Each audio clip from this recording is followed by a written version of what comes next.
You know, my thing has been the high school band. But there's many people that spend time up there. I see a lot of citizens that are up there. Now, another person wrote something, and Mr. Mayor, I don't know if you read the blogs on Pensacola News Journal, but you said you was real disappointed. Another person wrote, well, Mr. Thompson, the same can be said for your leadership and the dilapidated state of the city of Milton itself. Obviously, you have it in for Mr. Powell. It might be because one of your relatives got passed over for a job. And another person wrote, nepotism in Milton and Santa Rosa County overall ensures that no one gets ahead.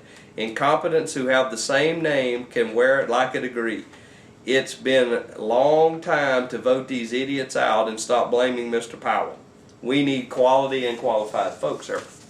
And look, if we want to embrace this thing, if we want to get together and make a big push for education, I'm all for the city of Milton.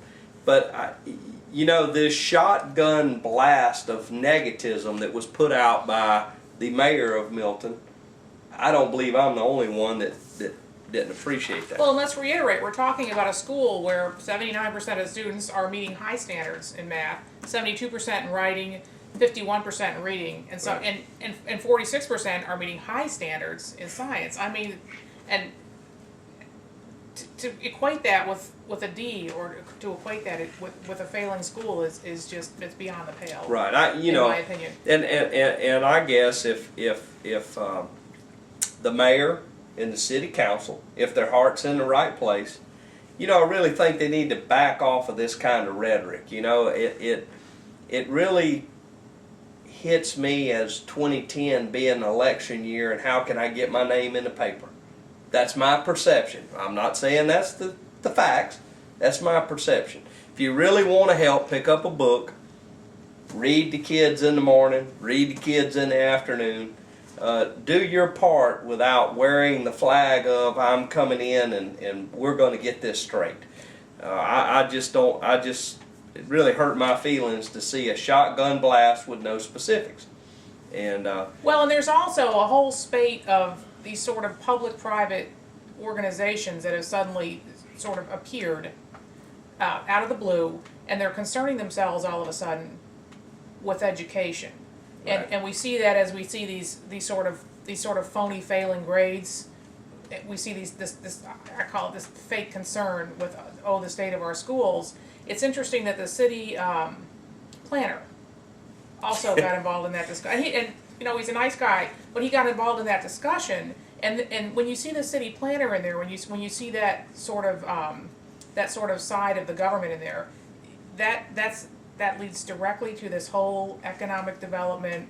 Let's see where we can skim some of the taxpayers' dollars for this program out of this program, and let's form an agency to study it, and let's give ourselves a $70,000-$90,000 a year salary. This is the way that starts. Is you become concerned with a particular government function or a service, and then you want to study it, and then you can skim dollars off the program. What I would like to see is we've got a new superintendent of school. Mm-hmm.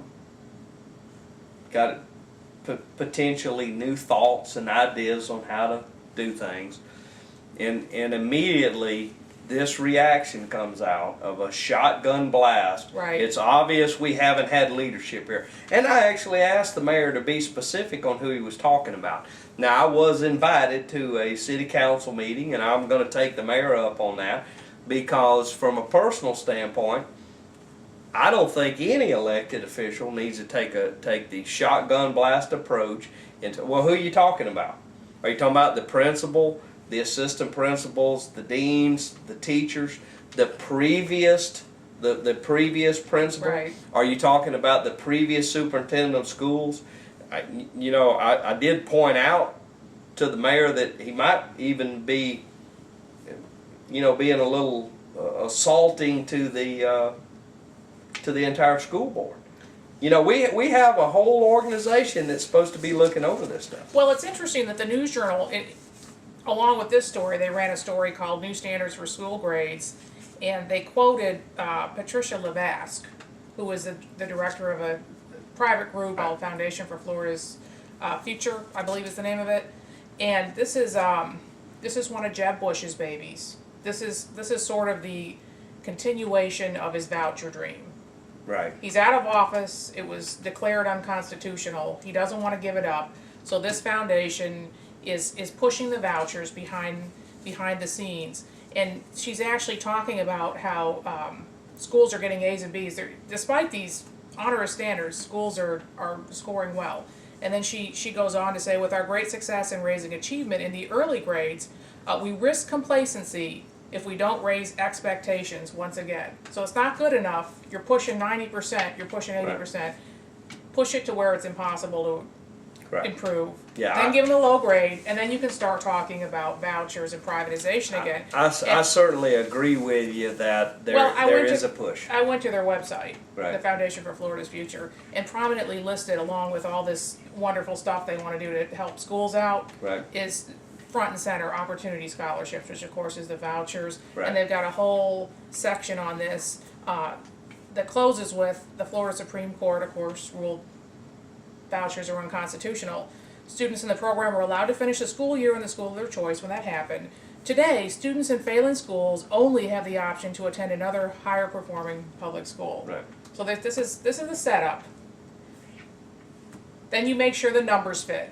Right. And then you can reinstitute vouchers, and then you can start skimming tax dollars that are supposed to go to schools. To your private school. You can start skimming it to yourself. And I seem to recall a recent story that also came out where about $480,000 was skimmed from a magnet school in Escambia County. Right. And look, let me close with this. I want our students to be high achievers. I want to do what I personally can do.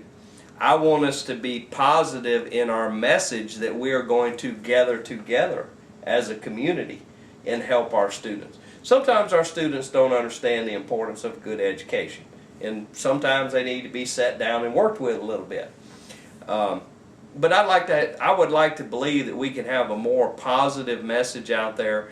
I'm really disappointed in shotgun blasts that look like are very pointed and trying to make somebody look bad. And I guess my final comment to the mayor and the city council: take care of the city of Milton as your full-time job, and if you have time to dedicate to read a book to some of these kids that need help, if you want to volunteer your time as a tutor, by all means, contact the principal, contact the superintendent of schools, and take that time.